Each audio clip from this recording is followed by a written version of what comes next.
Have you ever, in perfect silence, heard a whisper of your name?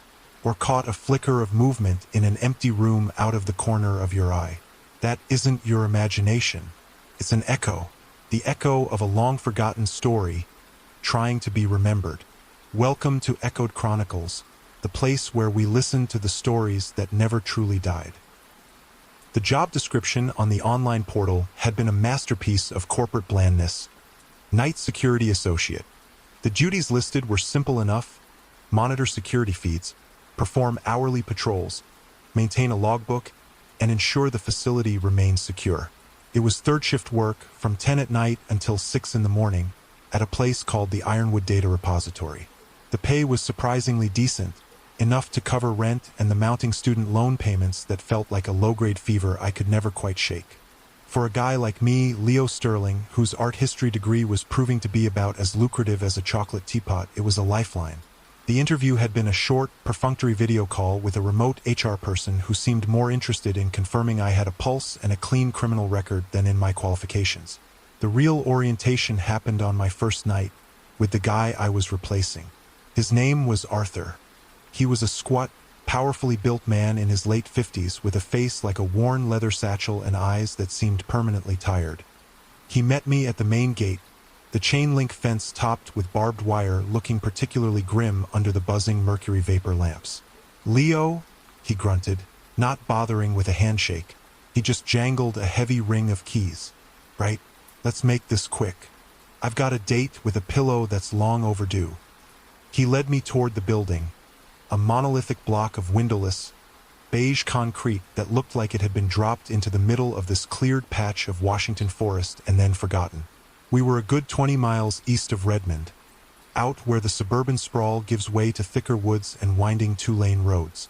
Getting here had involved a long drive down State Route 202, the headlights of my aging 2009 Toyota Corolla cutting through an oppressive, damp darkness. "So, Ironwood Data Repository," I said, trying to make conversation.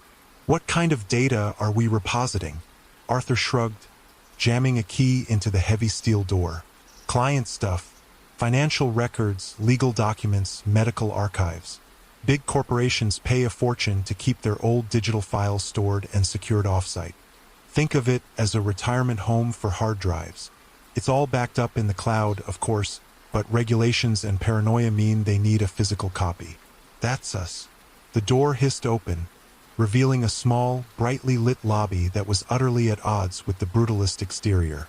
It was clean, sterile, and smelled faintly of ozone and industrial carpet cleaner. A single desk with a high-backed office chair faced a bank of 24 monitors. "This is your throne," Arthur said, tossing the keys onto the desk.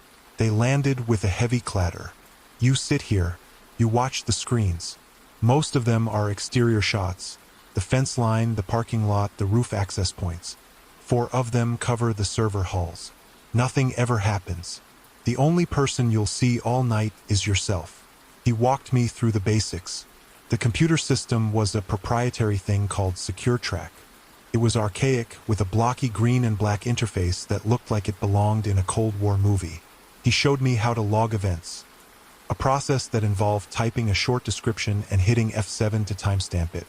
"Management loves a detailed log," he said, his voice flat, "even if all your logging is perimeter check complete. All secure. They eat that stuff up." The patrols were the main event of the shift. Once an hour, every hour. "You take this," he said, handing me a silver, wand-like device. "There are checkpoints, little metal discs on the walls. You touch the wand to the disc. Beeps. That proves to the system you were actually there. Don't miss any. They check the report every morning."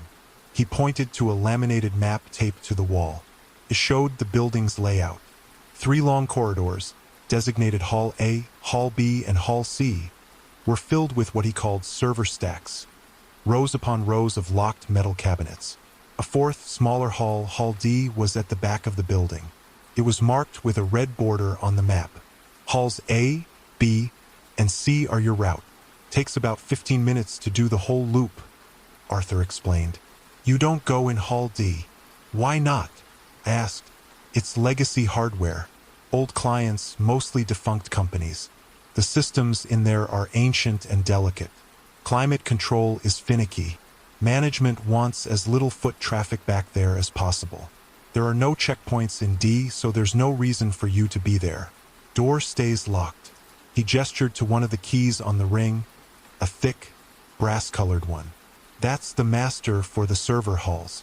The silver one is for the front door. The little one is for the breaker room. Don't mix them up. The break room was a depressing little closet with a microwave, a sink stained with old coffee, and a table with two mismatched chairs. The air was thick with the smell of stale popcorn. Arthur grabbed a worn Carhartt jacket from the back of one of the chairs. He looked utterly exhausted, the skin under his eyes dark and puffy. "Any questions?" he asked, already halfway to the door. "Is it always this quiet?" A strange look flickered across his face. It wasn't a smile exactly. It was something tighter, more cynical. "The building makes noises," he said slowly. "The HVAC system is older than you are. The server fans spin up and down. Things creak. You'll hear humming. You'll think you hear other stuff, too. It's just the building settling. It's an echo box. Don't let it get to you." He paused at the door, his hand on the handle. "Just do the patrols, log everything, and don't go into Hall D. You do that, it's the easiest money you'll ever make. Good luck." Then he was gone. The heavy steel door clicked shut, the deadbolt engaging with a solid, final-sounding thud. I was alone. The silence that descended afterward was profound. It was heavier than the silence of my apartment or the quiet of a library. This was an industrial silence, an absence of human activity that felt unnatural. The only sounds were the low, monolithic hum of the servers filtering through the walls, and the quiet whir of the computer tower at the security desk. I spent the first hour familiarizing myself with the camera views. Arthur was right. Most were static shots of the chain-link fence and the empty, rain-slicked asphalt of the parking lot. The trees at the edge of the property were a wall of impenetrable black. Camera 17 showed the front door, where I could see the back of my own head. Cameras 21 through 24 showed the server halls. They were long, sterile-looking corridors, bathed in a cold, blue-white light. Rows of identical black server cabinets stretched away into the distance, their tiny green and amber status lights blinking in a silent, random symphony. At 11 o'clock, the digital clock on the secure track interface turned over, and a small, polite chime sounded from the computer speakers. Time for the first patrol. I grabbed the heavy key ring and the silver checkpoint wand.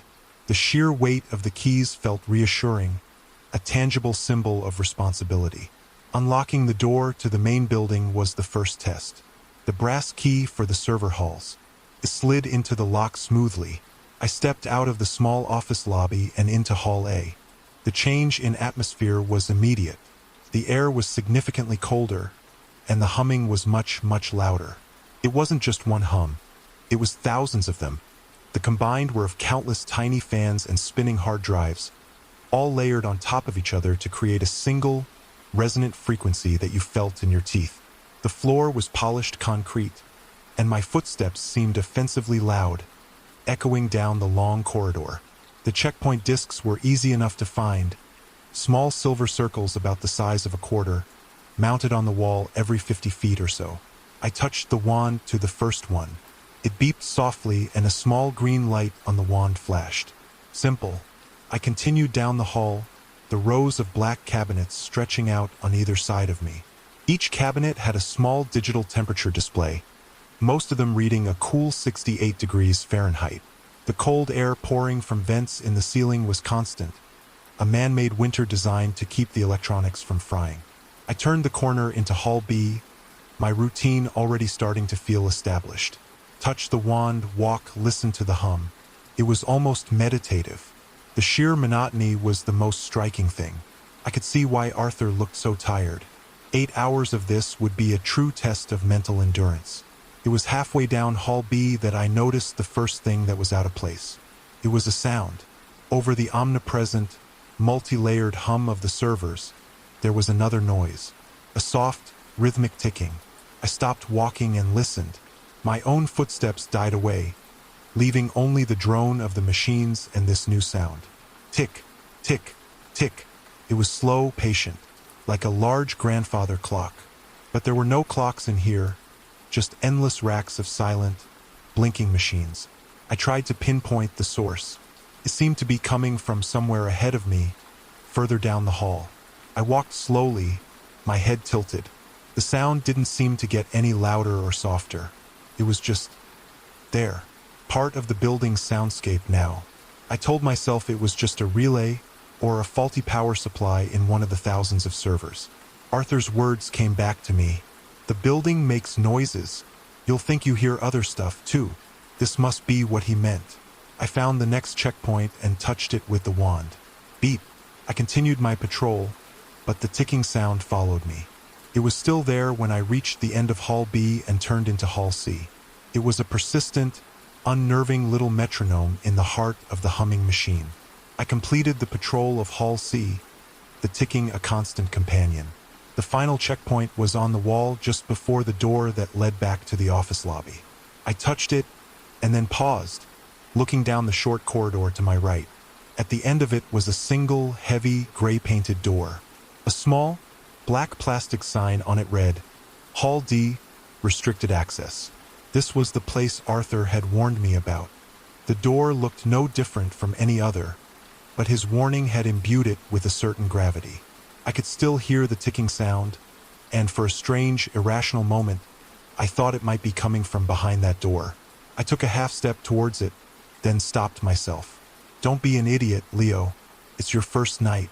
Don't do the one thing the guy told you not to do. I shook my head, turned my back on the gray door, and returned to the relative comfort of the security office. I sat down in the high-back chair and logged the patrol. 2317 patrol complete. Halls A, B, C secure. All checkpoints confirmed. Building nominal. I hesitated for a moment, then decided against mentioning the ticking sound. It would make me sound jumpy. It was probably nothing, just the building settling. For the next hour, I watched the monitors. The rain had picked up outside, lashing against the building, but I couldn't hear it through the thick concrete walls. I could only see it on the cameras, the drops appearing as silvery streaks in the infrared light. I watched the server hall cameras, trying to see if I could spot anything unusual. The view was static, just rows of cabinets. Nothing moved. At midnight, the computer chimed again. Time for the second patrol. I grabbed the keys and the wand and headed back into the cold. As soon as I entered Hall A, I listened. The humming was there, a solid wall of sound. But the ticking was gone. The silence where it used to be was somehow more noticeable than the sound itself had been. I felt a small wave of relief wash over me. It had just been a random mechanical glitch, then something had clicked for a while and then stopped. My relief lasted for the duration of the patrol through Hall A and most of Hall B. Everything was exactly as it should be. The air was cold. The machines hummed. My footsteps echoed. I was just about to round the corner into Hall C when I heard it. It wasn't the ticking this time. It was a scrape, a short, sharp sound, like something heavy being dragged across the concrete floor for a brief second. It came from ahead of me, from around the corner in Hall C. I froze instantly, every muscle tensed. My heart hammered against my ribs. That was not a building noise. That was not the HVAC. It was a definite, distinct, and unambiguous sound of movement. Hello, I called out, my voice sounding thin and weak in the vast, humming space. The only answer was the drone of the servers. I stood there for what felt like a full minute, listening. Nothing. Absolute silence apart from the machines. Maybe I had imagined it. Exhaustion could be playing tricks on me. I'd been awake for nearly 16 hours at that point. Slowly, cautiously, I edged toward the corner of the hallway. I held the heavy key ring in my hand, my knuckles white. Not much of a weapon, but it felt better than nothing. I peered around the edge of the wall into Hall C. It was empty, exactly as it had been an hour ago. The long corridor stretched out under the cold blue-white lights, a perfect, sterile aisle between the silent, blinking monoliths. Nothing was out of place. There was no sign of what could have made the sound. I took a deep breath, trying to calm my racing pulse. "Get a grip, Leo," I muttered to myself. It had to be an acoustic illusion, an echo from the HVAC system kicking in. Arthur had warned me. The place was an echo box. I forced myself to continue the patrol, my feet moving much faster now. I tapped the checkpoints in Hall C with a new sense of urgency, my eyes scanning the corridor, looking for anything, any detail that was wrong. But there was nothing. I reached the end of the hall and came to the short corridor with the door to Hall D. I glanced at it. The gray door remained impassive, closed. The sound had seemed to come from this end of the building. Back in the office, I sat down, my hands trembling slightly. I filled out the log. 015 patrol complete. Halls A, B, C secure. All checkpoints confirmed. Building nominal. Again, I said nothing about the sound. How could I describe it? Heard a weird scrape, but there was nothing there. I'd be the laughingstock of the day shift, the new guy who was scared of the dark. I spent the next hour glued to the monitors, specifically camera 23, which showed Hall C. I watched it with an intensity that made my eyes ache, waiting for something to happen. Nothing did. The corridor remained empty and still. The only movement was the ceaseless, random blinking of the server lights. The hours between 1 and 4 in the morning passed in a slow, syrupy crawl. I did my patrols at 1, 2, and 3. The building remained silent, offering no more scrapes or ticks. The absence of strange noises should have been comforting, but it wasn't. It just made me more anxious, waiting for the other shoe to drop. I drank 3 cups of the awful break room coffee, the bitter taste doing little to sharpen my senses. I felt myself drifting, my head getting heavy. The chair was comfortable, the office was warm, and the hum from the servers was a hypnotic lullaby. I must have dozed off, my chin dropping to my chest. I was woken by the polite chime of the secure track system. It was 4 o'clock, time for the next patrol. I blinked, rubbing the sleep from my eyes. The bank of monitors stared back at me, a grid of silent, grayscale images. My eyes scanned them out of habit and then stopped. Camera 12. Camera 12 was aimed at the western fence line, near a thicket of fir trees. In the grainy infrared view, something was different. One of the motion sensor floodlights, mounted on a pole just inside the fence, was on. It cast a harsh, white glare over a small section of the fence and the wet gravel road that ran alongside it. I leaned forward, squinting at the screen. Those lights were only supposed to turn on when they detected significant motion. A deer or a person. But the area under the light was empty. There was nothing there. I could see the chain link fence clearly, and the dark, wet trees behind it. No movement. I used the mouse to select the camera feed, bringing it up on the main monitor. The system allowed me to rewind the footage. I clicked the button to jump back 30 seconds. The image flickered, and I watched the scene again. The light was off. Then suddenly it switched on. But right at the edge of the frame, just as the light flared to life, I thought I saw it. A flicker of movement. Something dark, at the base of the fence, disappearing into the shadows just as the area was illuminated. It was too fast, too indistinct to be sure. Could have been an animal. A raccoon. Coyote. It could have been a digital artifact from the old camera system. I played it back again, and again. Each time, I was left with the same frustrating uncertainty. There was a sense of motion, a momentary disruption in the pixels, and then nothing. I checked the other exterior cameras. All clear. Nothing at the main gate, nothing on the roof. Just this one light, stubbornly shining on an empty patch of ground. According to the system, it should have turned off automatically after 5 minutes of no new motion. It had been on for at least that long. I wrote in the log, 403 motion light at west fence, cam 12, activated. No activity visible on playback.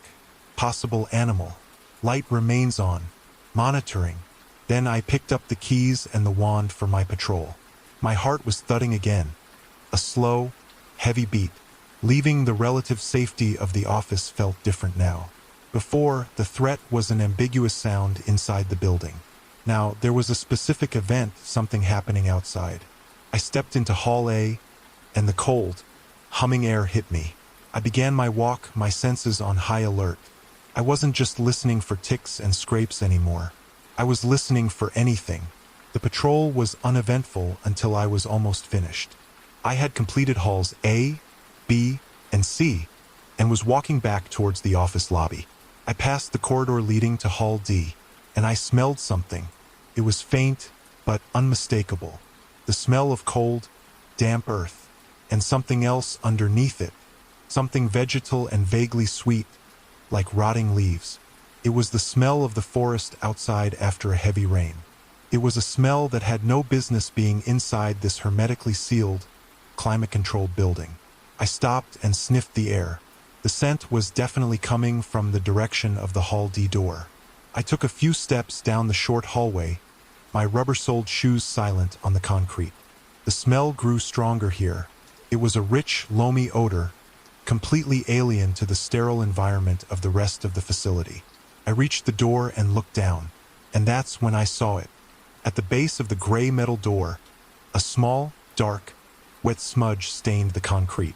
From the smudge, a thin trail of dampness, dotted with tiny flecks of dirt and what looked like pine needles, led away from the door and down the main corridor, in the direction I had just come from. It was as if someone with muddy shoes had stood here, then walked the same route as my patrol, but in reverse. But I hadn't seen anyone. Hall C had been empty when I entered it. My blood ran cold. I stared at the smudge. It was fresh. The concrete around it was dark with moisture. I looked at the lock on the door. It was a standard industrial deadbolt. It looked untouched. I reached out a trembling hand and touched the doorknob. It was cold, but it didn't feel unusually so. I tried to turn it. It was locked solid. I followed the trail of damp footprints with my eyes. They were faint, just smears and droplets on the polished floor, but they were definitely there. They followed the corner from Hall C into Hall B, growing fainter and more sporadic as they went, until they disappeared completely about halfway down Hall B. I had walked right past them, right over them, without noticing. I backed away from the Hall D door slowly, my mind racing. Someone had been in the building, or someone was still in the building. They had come out of Hall D, a place I was told was always locked, and walked through the server halls. The scrape I heard earlier, had that been them? The motion light outside, was that them leaving? But how? All the doors were alarmed. The main gate was locked. I practically ran back to the security office, my heart pounding in my throat. I slammed the door behind me and threw the deadbolt. I stood with my back against it, breathing heavily. My eyes flew to the monitors. All of them, empty. Hall C was empty. Hall B was empty. The exterior cameras showed nothing but the rain and the one stubbornly lit floodlight. I sat down at the desk, forcing myself to think logically. There had to be a rational explanation. A maintenance worker I wasn't told about. A leak in the roof near the Hall D door, dripping muddy water onto the floor. But that didn't explain the footprints. And it didn't explain the scrape or the motion light. My shift was supposed to end at 6. It was now 4:28, an hour and a half to go. The thought of doing another patrol, of walking back into those cold, humming hallways where someone or something had just been, was terrifying. The protocol for a security breach was clear. Call the site manager, a man named Mr. Davies, and then call the local sheriff's department. But what would I tell them? I found a damp spot on the floor and a motion light went on? They would think I was crazy. I had no proof. The footprints were already starting to evaporate in the dry, conditioned air. On the cameras, the floors just looked like polished concrete. I decided to wait. I would watch the cameras. If I saw anything else, anything at all, I would make the call. Until then, I would sit here, locked in the office. They could fire me for skipping the 5 o'clock patrol. I didn't care. The next hour was the longest of my life. I didn't take my eyes off the screens. I rewatched the footage from camera 12 over and over, trying to dissect the flicker of movement. I zoomed in on the footage of Hall C, looking for any trace of the wet footprints, but the camera resolution was too low. The humming of the servers, which had been a background annoyance, now sounded sinister. Every peak and valley in its tone felt like a prelude to something terrible. At 5:30, the motion light on camera 12 finally blinked off. The fence line was plunged back into grainy darkness. I felt a sliver of relief, but it was short-lived. Why had it stayed on for so long? The manual said 5 minutes. It had been on for over an hour. At 5:55, I saw headlights. A pair of bright, clean beams cutting through the rain. A late-model Ford Explorer pulled up to the main gate. The day-shift guy. His name was Carl, according to the schedule. I had never felt so happy to see a car in my entire life. I unlocked the office door and then the main steel door, stepping out into the damp, pre-dawn air to meet him at the gate. He was a young guy, maybe my age, with a cheerful, well-rested face. "Hey man, how was your first night?" he asked, smiling as he got out of his car. "Survive the boredom?" "Yeah, something like that," I said, my voice hoarse. I handed him the keys. "Listen, some weird stuff happened." I quickly told him everything. The ticking sound, the scrape, the motion light, the smell of wet earth, the damp footprints coming from Hall D. I tried to sound as calm and factual as possible. Carl listened, his smile slowly fading. He looked from me to the silent, beige building. "Footprints from Hall D?" he said, his brow furrowed. "That's weird. Arthur say anything to you about that?" "He just said not to go in there, that it was off limits." Carl jingled the keys in his hand. He looked uncomfortable. "Yeah, it is. Look man, Arthur is a little strange. He's been on this shift a long time. Maybe he was messing with you? The old guy hazing the new guy." "He left before any of it happened," I said. "And I don't think he could fake a motion light from miles away." Right. Carl blew out a breath. "Okay, look, I'll mention it to Davies when he gets in. The motion light, anyway, that's a maintenance issue. The other stuff, honestly, this place plays tricks on you at night. The way sound travels in there is bizarre. You'll get used to it." He didn't believe me. Not really. He was being polite, but I could see it in his eyes. He thought I was just another greenhorn spooked by shadows. I didn't push it. I was too tired to argue. I just wanted to go home. "All right," I said, nodding. "Logbook is on the desk." I noted the light. "Sounds good. See you tonight," he said, and headed for the building. The drive home was a blur. The sun was just starting to rise, casting a weak, gray light through the thick clouds. The windshield wipers of my Corolla swished back and forth, fighting a losing battle against the persistent drizzle. My mind kept replaying the night's events. The scrape, the footprints, the smell of the forest floor inside a sterile building. Carl's dismissal of it all was almost as unsettling as the events themselves. Was it possible he was right? Was I just overtired, my mind manufacturing threats out of meaningless sensory input? I had been under a lot of stress lately. Money was tight, my future was uncertain. Maybe my subconscious was just projecting that anxiety onto my new, weird workplace. But the damp smudge at the base of the door to Hall D had felt real. The muddy flecks on the floor were real. I knew what I had seen. When I got back to my small apartment in Capitol Hill, I didn't even bother to take off my shoes. I collapsed onto my bed, the exhaustion hitting me like a physical blow. Sleep came instantly, but it was a thin, restless sleep, filled with dreams of long, humming corridors and the persistent, patient sound of a slow, rhythmic ticking. I dreamed of a gray door that opened by itself, spilling darkness and the scent of rain-soaked earth into a clean, cold hallway. I woke up with a gasp, my heart hammering. The gray afternoon light of Seattle filtered through my blinds, casting stripes across the rumpled duvet. The dream was already dissolving, leaving behind only a phantom sensation. The deep, resonant hum of servers and the feeling of being watched by something I couldn't see. My body ached with a fatigue that sleep hadn't touched. It was almost 3 p.m. I'd been asleep for nearly 8 hours, but I felt like I'd been wrestling alligators. I swung my legs out of bed, the floorboards cold under my feet. The events of the night came rushing back, not as a dream, but as a series of sharp, unsettling memories. The scrape in Hall C, the motion light, the smell of the woods, the wet smudge by the door to Hall D. Had I imagined it all?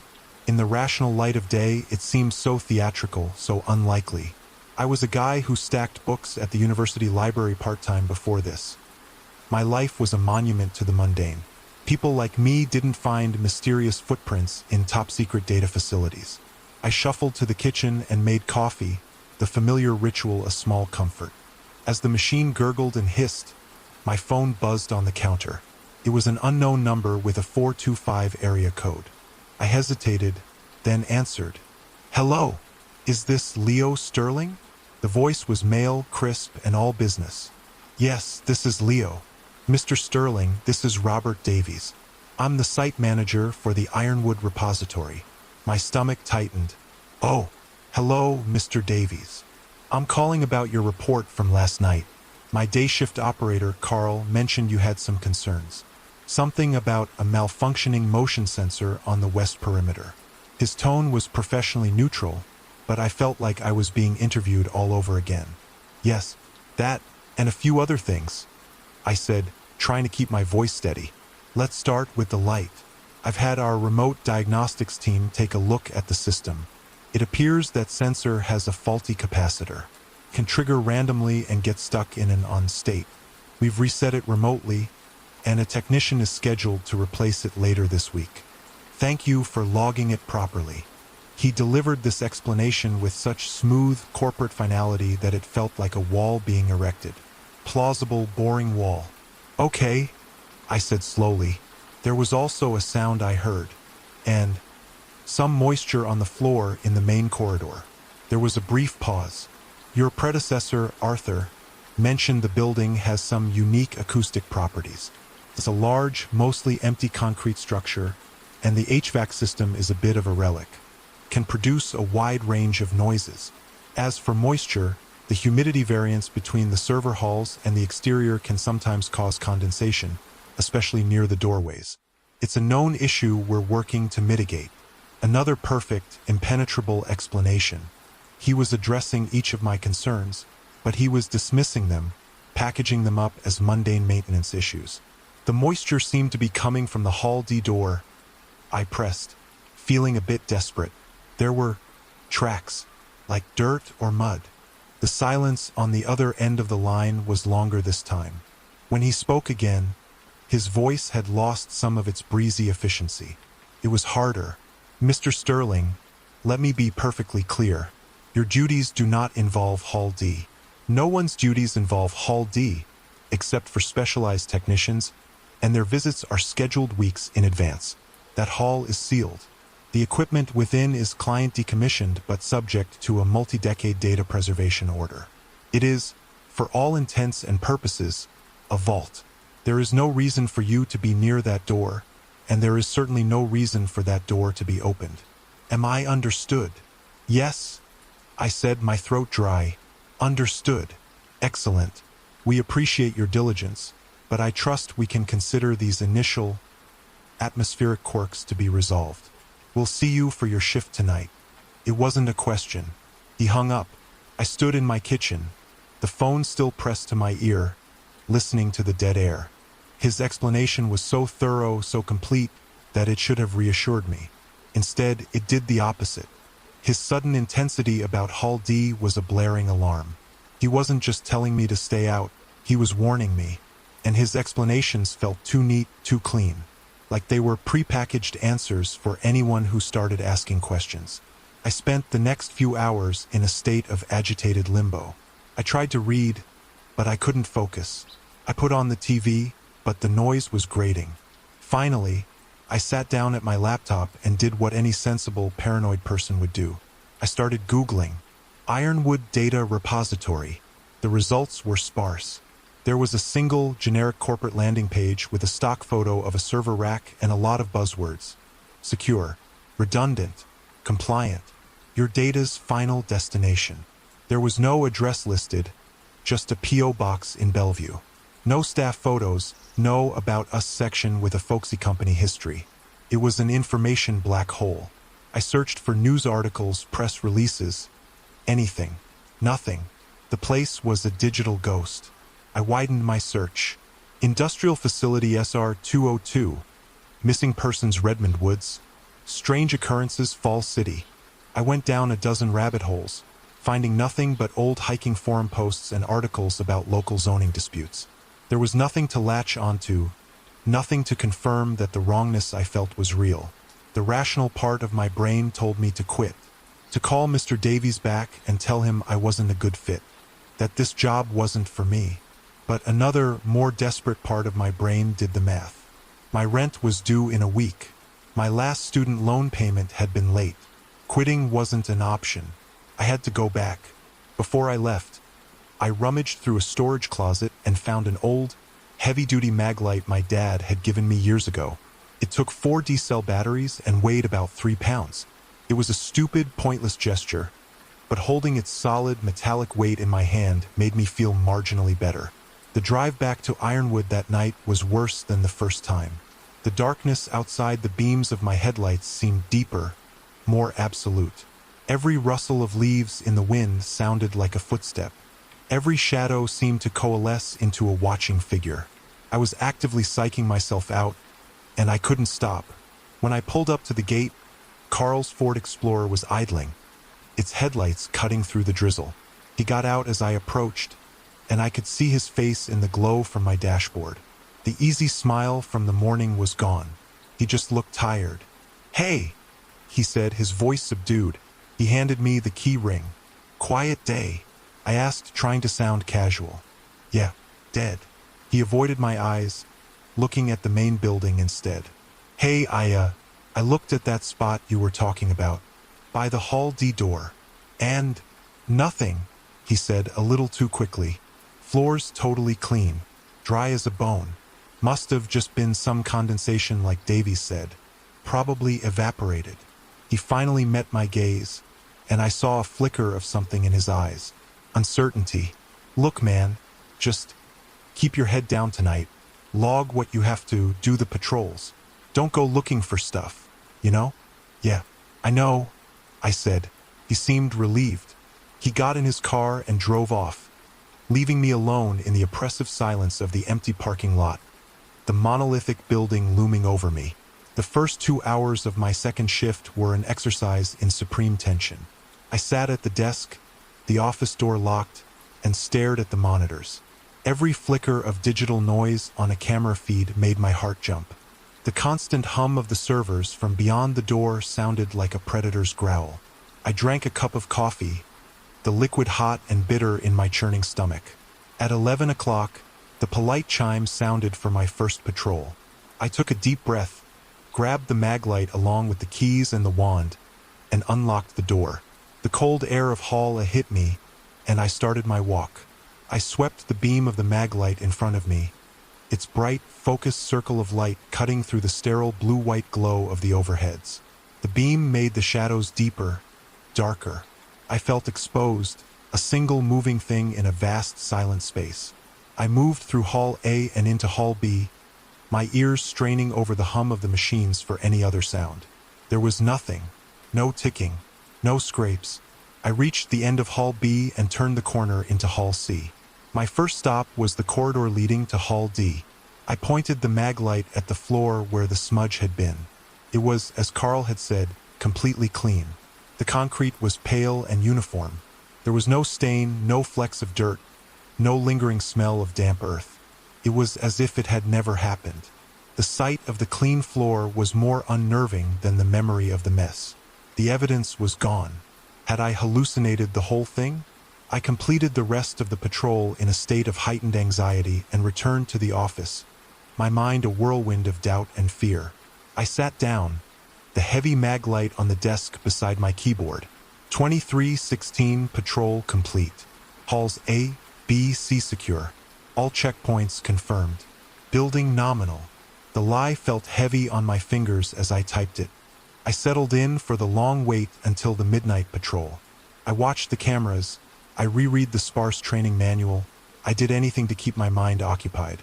The silence in the office was absolute. And then the phone rang.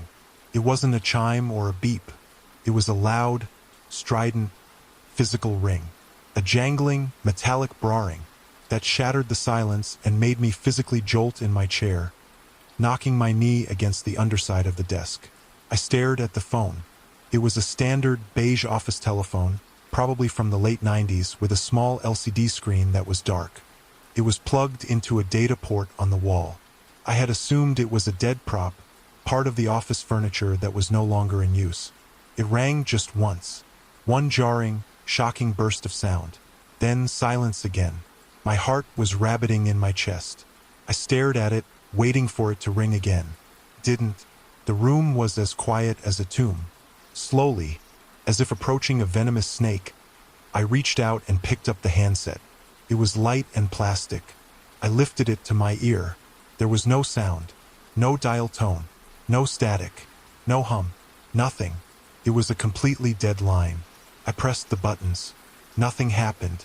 The screen remained blank. There was no power to it. It was impossible. A phone with no power cannot ring. I placed the handset carefully back in its cradle, my hand shaking. That was not a building noise. That was not an acoustic quirk. That was not condensation. That was a specific, deliberate event that defied any rational explanation I could come up with. Something or someone was in this building with me, and it was trying to get my attention. I stared at the beige telephone, my mind refusing to process what had just happened. A dead phone doesn't ring. It's a simple, inviolable law of mechanics. Wires, power, a circuit, these are not optional components. Yet I had heard it. A loud, physical bell, not a sound from the computer speakers. A sound that had vibrated through the desk and into my bones. I picked up the handset again and held it to my ear, listening to the profound nothingness. I jiggled the receiver hook. I followed the phone cord with my eyes to where it plugged into the wall port. It looked perfectly normal. I got on my hands and knees and looked under the desk, tracing the wire. There were no hidden battery packs, no secondary connections. It was a standard office phone, inert and lifeless. Putting it back in its cradle felt like placing a lid on a box of spiders. My eyes were fixed on it, waiting for it to betray itself again. The silence in the office was now charged with a terrifying potential. My shift schedule was taped to the side of one of the monitors. I saw my name, Leo Sterling, Carl's name, and above them, Arthur's. Next to his name was a phone number. Without thinking, I pulled out my cell phone and dialed. Felt like a desperate Hail Mary pass. I needed to talk to the one person who might understand, the one person who had been here longer than anyone. It rang 3 times, each one stretching my nerves thinner. Yeah. The voice was a gravelly grunt. It was him. Arthur? It's Leo. Leo Sterling. The new guy. There was a long pause. I could hear the faint sound of a television in the background. It's after midnight. What do you want? He sounded annoyed, not surprised. Something just happened. I stammered, trying to keep my voice from shaking. The phone on the desk. It rang. Another pause, longer this time. The beige one? He asked. His voice was different now, quieter. All the irritation was gone, replaced by a weary resignation. Yes, it rang. A real loud bell. But the thing is dead, Arthur. There's no power to it. I waited for him to tell me I was crazy, to tell me I was tired and hearing things. Instead, he sighed. It was a deep, rattling sound, like stones shifting underground. Yeah, he said, the word heavy with unspoken history. It does that sometimes. His casual confirmation was 100 times more frightening than any denial would have been. What do you mean, it does that sometimes? I demanded, my voice rising. How? It's not possible. A lot of things aren't possible, kid. Doesn't stop them from happening. Especially not in that place. I could hear him shift, the sound of a creaking couch spring. It's just a noise, an echo. Don't answer it. I did answer it.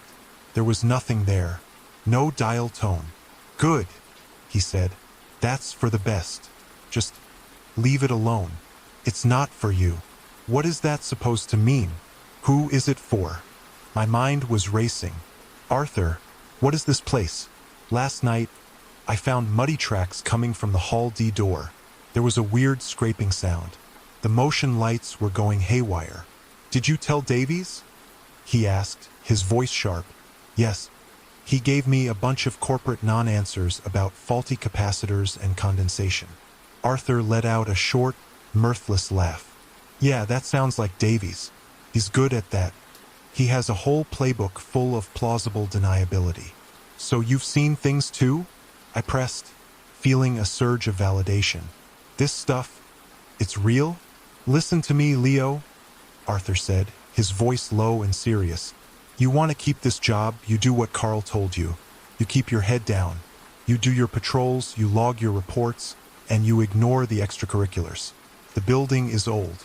The clients who stored their data there, some of them were old too, and the things they were storing, data is just a fancy word for secrets, memories, and that place is a graveyard of them.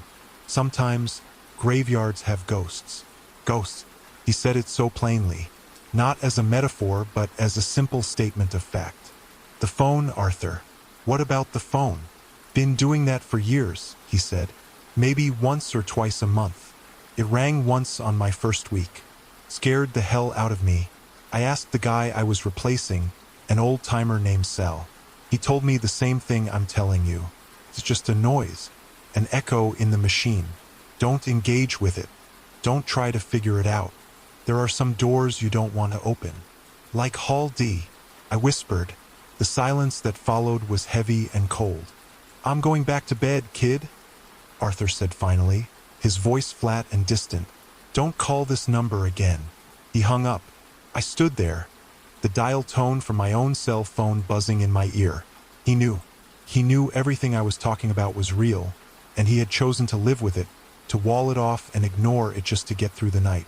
The thought was chilling. How many other extracurriculars had he seen over the years? What else did this place do when it was left alone in the dark? The chime for the 1 o'clock patrol sounded, and I nearly jumped out of my skin. The thought of walking those halls now, armed with the knowledge that the weirdness was not only real but accepted, was almost paralyzing. But what choice did I have? Hiding in the office felt even worse. At least out there I could move. I could see what was coming. I grabbed my mag light. The solid weight was the only comfort I had.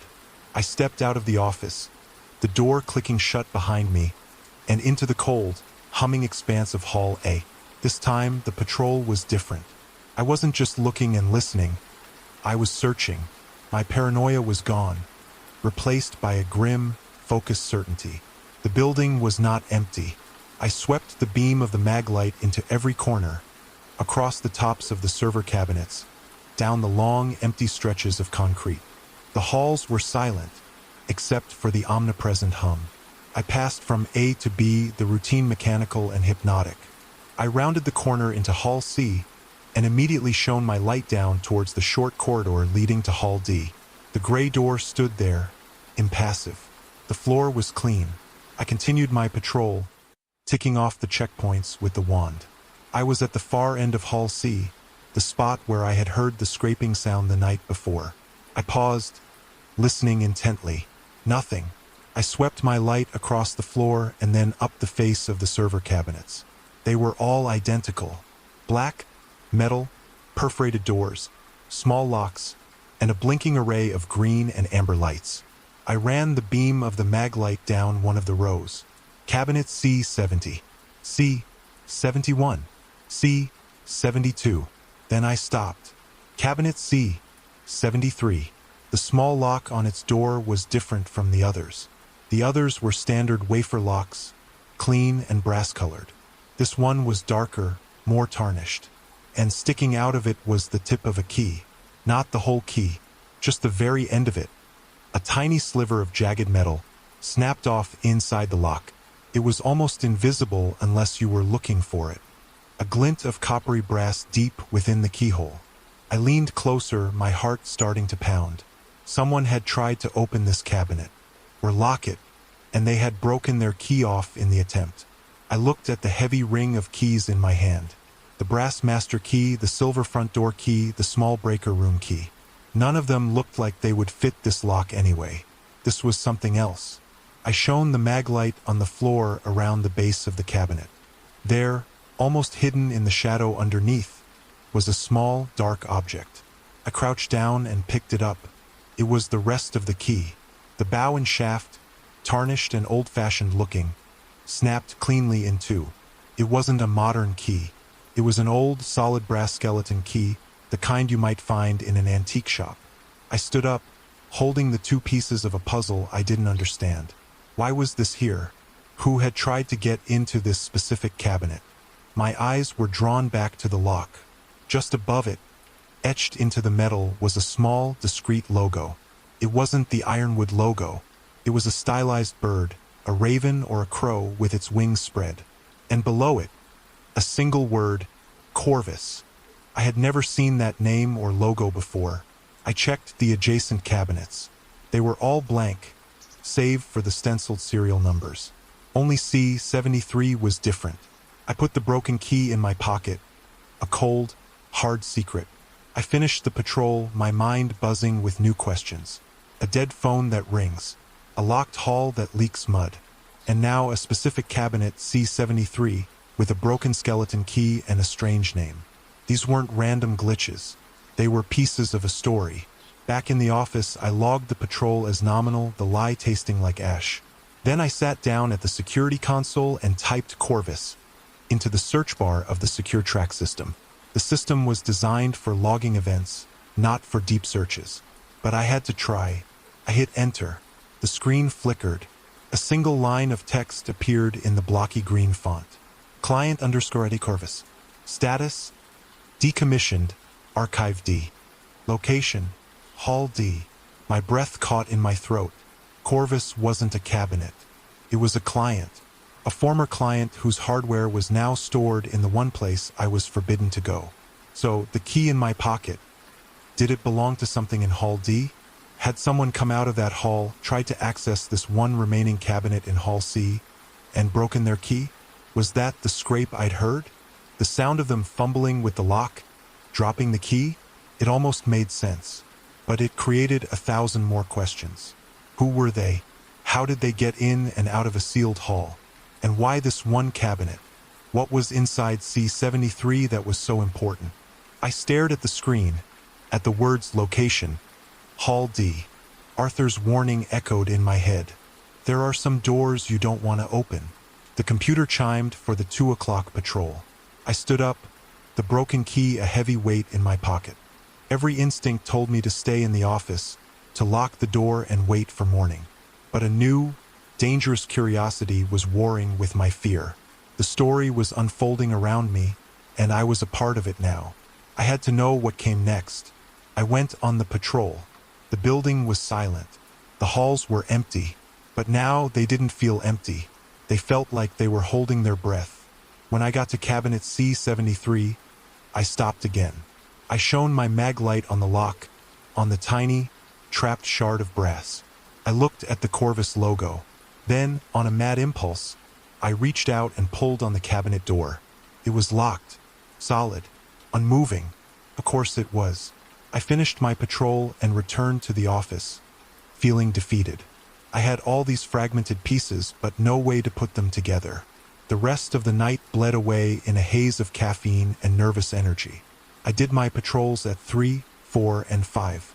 Nothing else happened. The building kept its secrets.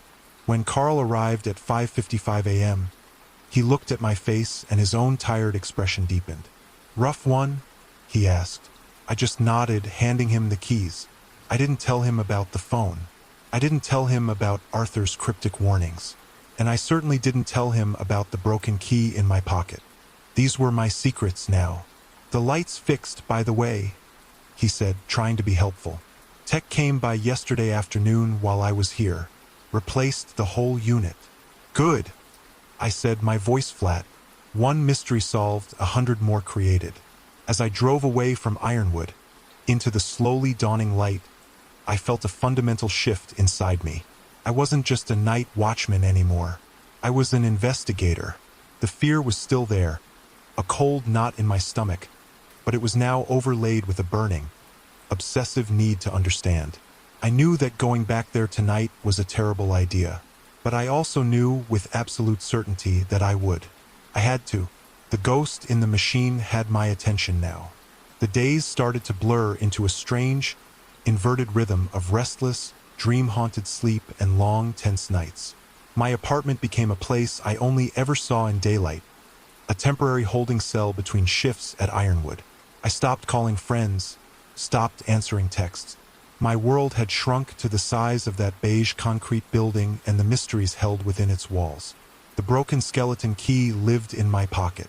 I would take it out sometimes during the day, holding the two pieces in my palm. It felt ancient, heavy with a significance I couldn't grasp. I went to a local locksmith, a small, dusty shop run by an old man with a jeweler's loop permanently attached to his eye. I showed him the key. "Can you tell me anything about this?" I asked.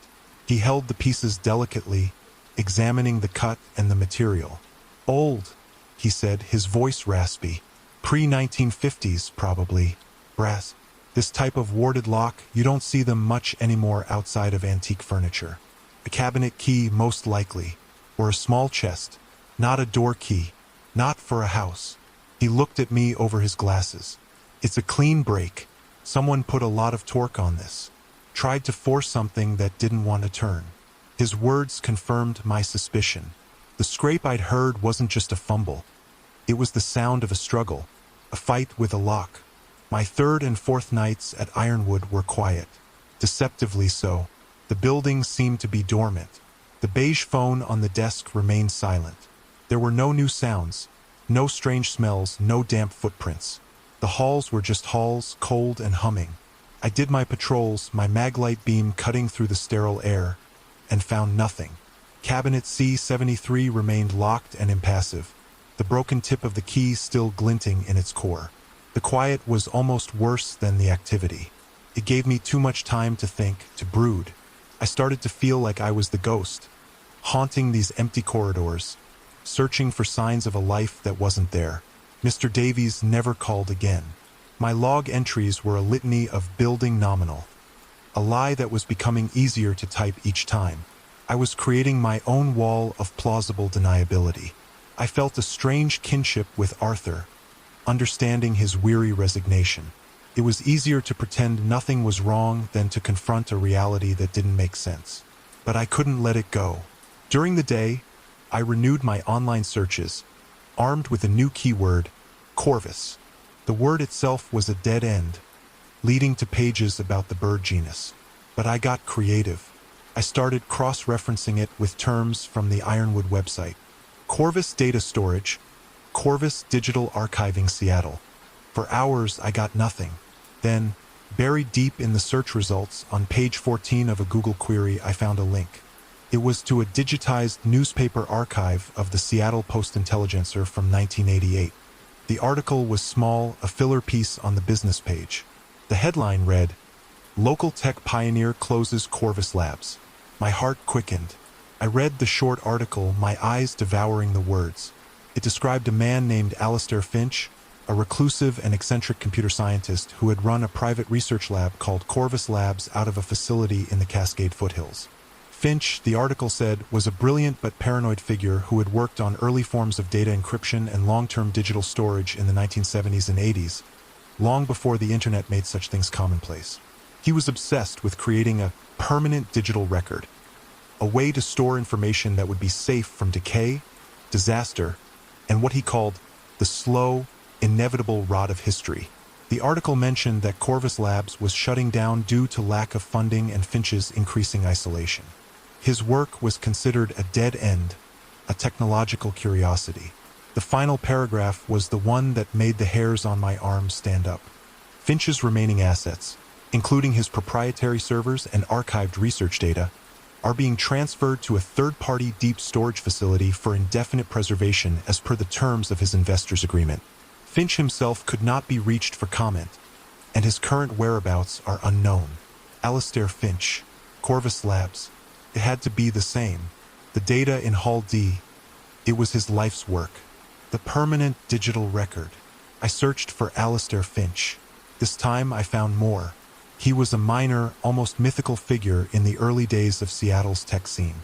There were old forum posts from the 90s, programmers reminiscing about the madman of the mountains. They described him as being obsessed with the idea that memories could be encoded, that a person's entire life experience could be translated into pure data. He believed that this was the only true form of immortality. Most dismissed him as a crank, a brilliant mind that had strayed too far into science fiction. There was one last chilling detail. A blog post from 2005, written by a historian of Pacific Northwest technology, mentioned that Alastair Finch had disappeared entirely after his lab closed in 1988. Some speculated he had moved abroad.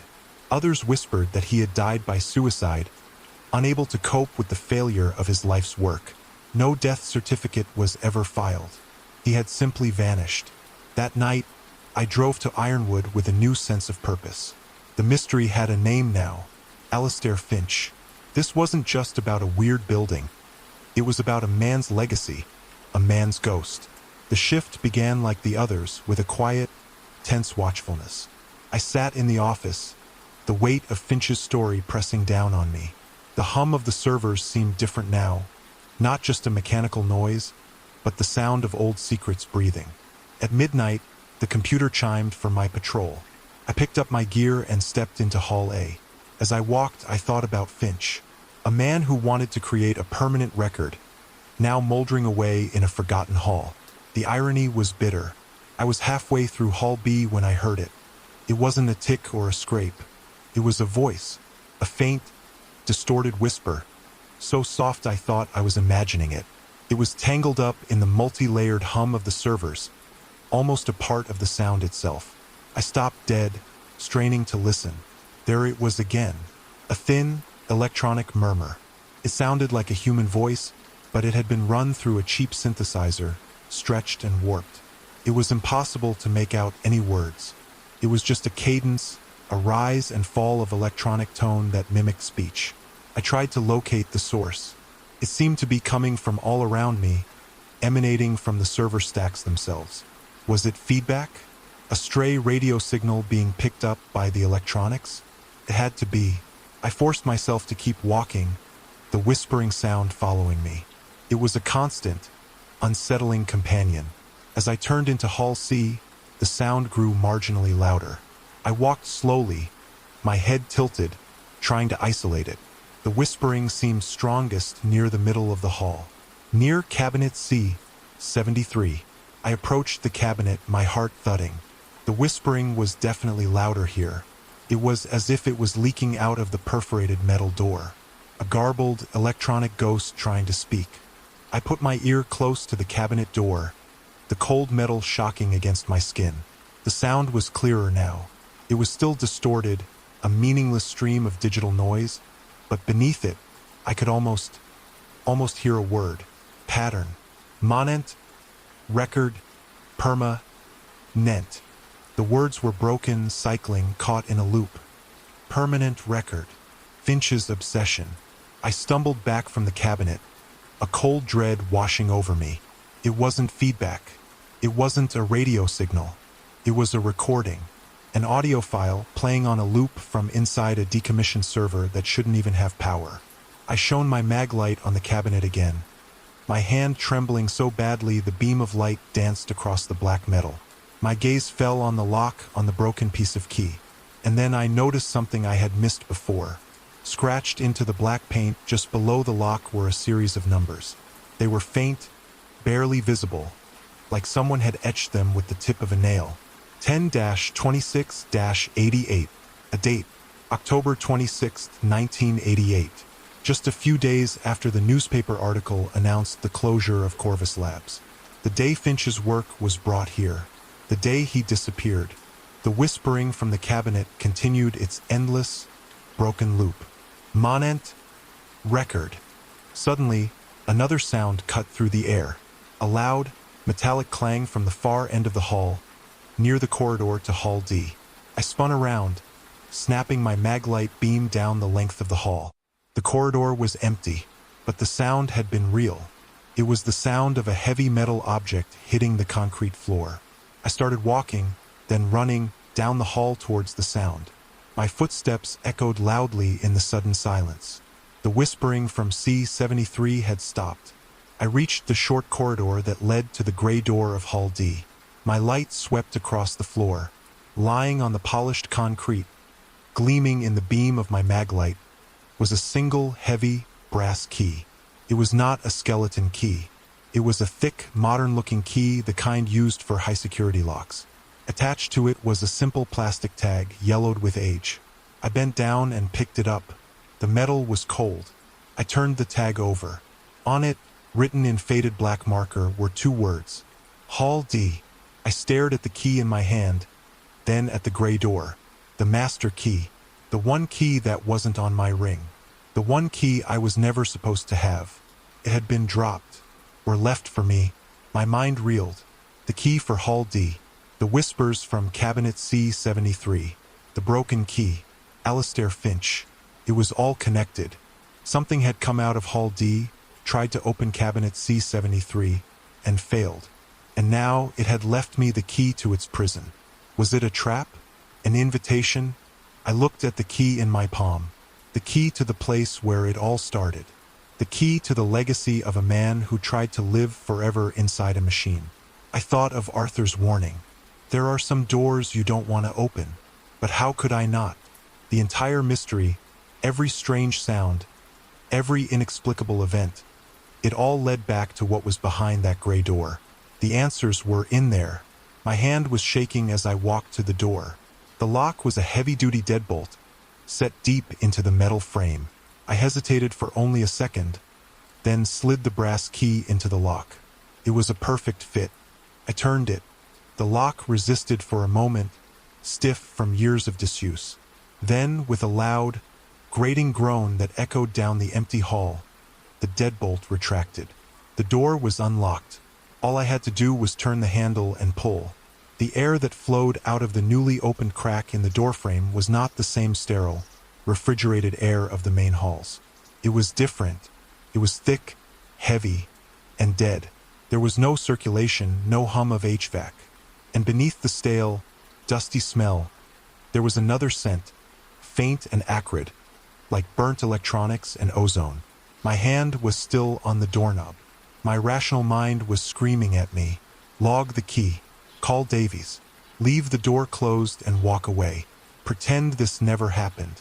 But the obsessive, desperate part of me, the part that had been fueled by sleepless nights and cryptic clues, had already won. I had to see. I pulled the heavy door open. It moved with a low, mournful groan of stiff hinges, the sound unnervingly loud in the humming silence. I shone my mag light into the darkness beyond. Hall D was not like the others. The overhead lights were off, plunging the entire space into absolute blackness. My mag light beam seemed to be swallowed by the dark, its powerful light extending only 15 or 20 feet before dissipating into nothing. What I could see was a scene of technological decay. The server stacks were different here. They were older, bulkier, their designs hailing from a bygone era of computing. The cabinets were not the sleek, black, perforated racks of halls A, B, and C. These were solid, beige and gray metal behemoths, hulking things with large, clunky latches and analog dials on their faces. Wires as thick as my arms snaked across the floor in dusty tangles, a chaotic web of forgotten connections. Dust lay over everything like a fine gray snow. I took a hesitant step inside, my shoes crunching on something. I pointed the light down. The floor was littered with debris. Not dirt or leaves, but shattered pieces of dark brown plastic, the casings of old magnetic tape reels. It was as if they had simply disintegrated over the decades. The door swung shut behind me with a soft, final click. I didn't startle. It felt preordained, as if I had crossed a threshold from which there was no easy return. The only sound now was the faint, high-pitched whine of aging capacitors, the death rattle of dormant electronics. The all-encompassing hum of the main building was gone, muffled by the heavy door. The silence in here was deeper, more profound. I started walking slowly down the central aisle, the beam of my flashlight cutting a path through the gloom. The air was still and cold, but it was a dead cold, not the active, circulating chill of the other halls. On my right, a cabinet door hung open, revealing a tangle of ribbon cables and circuit boards thick with cobwebs. On my left, A stack had partially collapsed, leaning against its neighbor at a weary angle. This wasn't a data repository. It was a mausoleum, Alastair Finch's mausoleum. My goal was to find the source of the footprints, the source of the key, the source of the building's haunting. I swept my light from side to side, looking for anything out of place in the uniform decay. About halfway down the hall, I found it. One of the large, beige server cabinets had a small, modern-looking laptop connected to it by a jury-rigged cable that ran into an open service panel. The laptop, a beat-up silver MacBook, was closed. It was a jarring piece of anachronism in this technological graveyard. It was clean, free of the thick dust that coated everything else. I approached it cautiously. It sat on a small, overturned wooden crate. Next to the laptop was an empty coffee mug, a spiral-bound notebook, and a small, solar-powered battery charger, the kind a backpacker would use, its wire trailing off towards one of the few grimy skylights high above. Someone had been living here, or at least working here. Recently, I reached out and touched the laptop. It was cold. I opened the lid. The screen was dark. I pressed the power button. For a moment, nothing happened. Then, the screen flickered to life, the familiar white apple glowing in the oppressive darkness. It booted up quickly, opening directly to a desktop with no password prompt. The screen was cluttered with files, text documents, audio clips, scanned images of schematics. The wallpaper was a high-resolution photograph of the Corvus logo, the stylized raven. My eyes scanned the file names. Finch _journals _scan, memory _cutting _ system _ log, and one folder that made my blood run cold, contact _temps. My hand was trembling as I moved the trackpad. I clicked on the text file named system _ log. It opened immediately. It was a log just like my own security log, a series of dated entries. But these weren't about patrols or perimeter checks. Sep 14th. First successful power draw from the mainframe. The old capacitors still hold a surprising charge. Not enough to boot the core system, but enough for peripherals. The ghost is in the machine. I just need to find it. Sep 21st. Heard it today. A whisper. Not on the speakers, through the cabinet chassis itself. A resonance. Finch was right. The data isn't just stored. It's imprinted. The patterns are still cycling. October 3. The phone rang tonight. The old internal line. I wasn't expecting that. It's using the building itself as a signaling device. It's learning. Or remembering. I scrolled through the entries, my heart pounding. This person had been here for weeks, chronicling the very events I had experienced. They had made the phone ring. They had been the source of the whispering. October 12. A new security guard. Arthur's replacement. This complicates things. He seems jumpy. I need to be more careful. Can't risk being discovered before I make contact. He was talking about me. The realization hit me like a physical blow. The person who wrote this was here now, watching me. The last entry was from earlier tonight. October 18th, 1:30, he's getting closer. He found C-73. The whispers drew him in. It's almost time. The legacy system in D is degrading faster than I anticipated. I had to pull the primary key. If I can't get into C-73, I need him to get into D. He just needs a little push. He had left the key for me. It was a deliberate act. He wanted me to come in here. A floorboard creaked in the darkness behind me. I spun around, my maglite beam slashing through the blackness. The light caught a figure standing at the far end of the aisle, near the door. A man. He was tall and painfully thin, with a pale, gaunt face and dark, deep-set eyes that seemed to absorb the light. He wore a simple dark hoodie and jeans. He wasn't old and he wasn't a ghost. He was probably in his late 30s. He held up his hands in a placating gesture, not shielding his eyes from the light, but showing they were empty. "Hello, Leo," he said. His voice was calm, quiet, and unervingly familiar. It was the voice of someone who had been expecting you. "Who are you?" I asked, my own voice a strained croak. I kept the maglite beam fixed on his face. "My name is Julian Finch," he said. Alistair Finch was my grandfather. The name hit me with the force of a revelation. All the pieces clicked into place. The obsession, the key, the knowledge of the system. Your grandfather disappeared, I said, stating the obvious. He didn't disappear, Julian corrected gently. He uploaded. I stared at him, the words not making any sense. Uploaded? What are you talking about? That's not possible. My grandfather believed that the human consciousness was nothing more than a complex pattern of electrical and chemical data, Julian said, taking a slow step forward. I instinctively took a step back. He spent his life trying to create a system that could read that pattern, copy it, and store it. Permanent record. His final experiment was on himself. He believed he had succeeded. He encoded his own consciousness into the core of the Corvus system, the servers here in this hall. The sheer madness of the idea was staggering. You're saying your grandfather is a ghost in the machine? That's insane. Is it? Julian countered, his voice resonating with a passionate conviction that was both charismatic and terrifying. You've heard the whispers. The system echoes. That's him. Fragments of his memory, his speech patterns, caught in an endless loop, degrading over time. For 30 years, he has been in here, alone. And now, the system is finally failing. The hardware is dying. When it goes, he will be gone forever. True death. So, what do you want? I asked, my light still fixed on him. What is all this for? I'm trying to save him, Julian said, his eyes pleading. Most of his core data is here in Hall D, but there's a key, a final piece of his consciousness that he encoded separately as a failsafe, the most stable, coherent part of his memory. He stored it in a single server in the main building, one that was still under a maintenance contract, one he knew would be kept powered on. Cabinet C-73. The broken key, I whispered.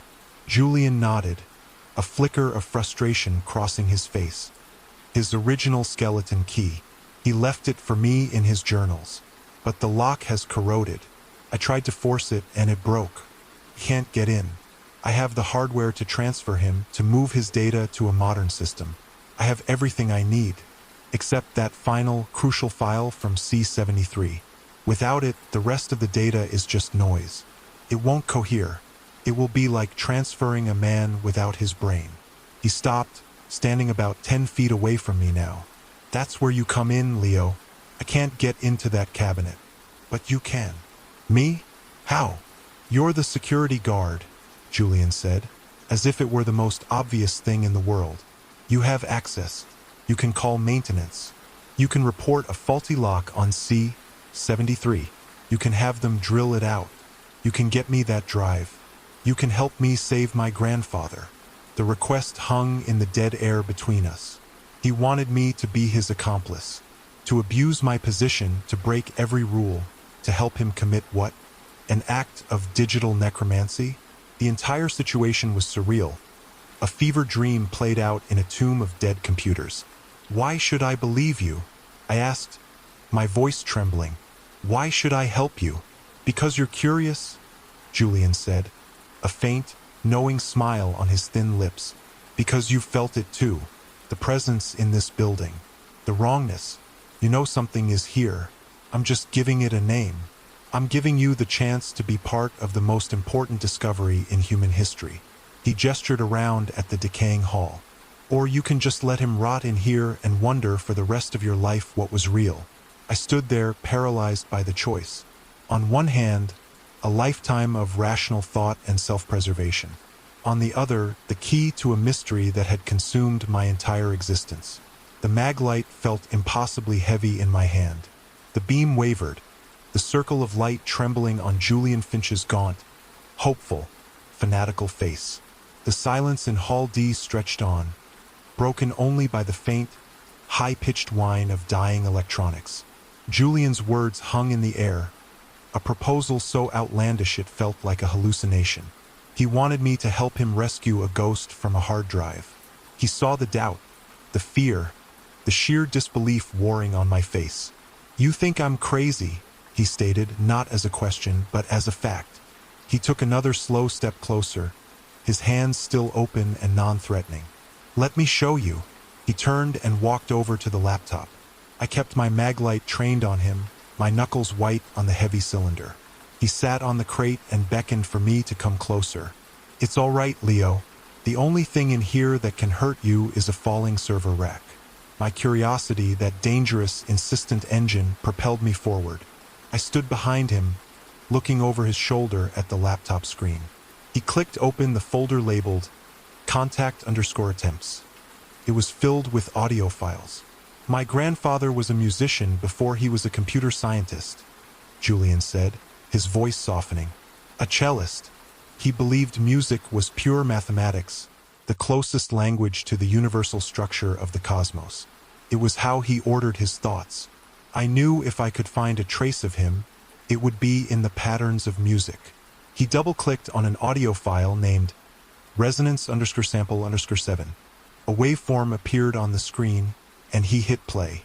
The sound that came out of the tinny laptop speakers was the same distorted, electronic whispering I had heard leaking from cabinet C73, a meaningless, cycling static. "That's the raw data echo from the core system," Julian explained. "Just noise to the human ear. But the patterns are there. You just have to know how to listen." He opened an audio editing program. The complex interface was a chaotic sea of knobs and sliders.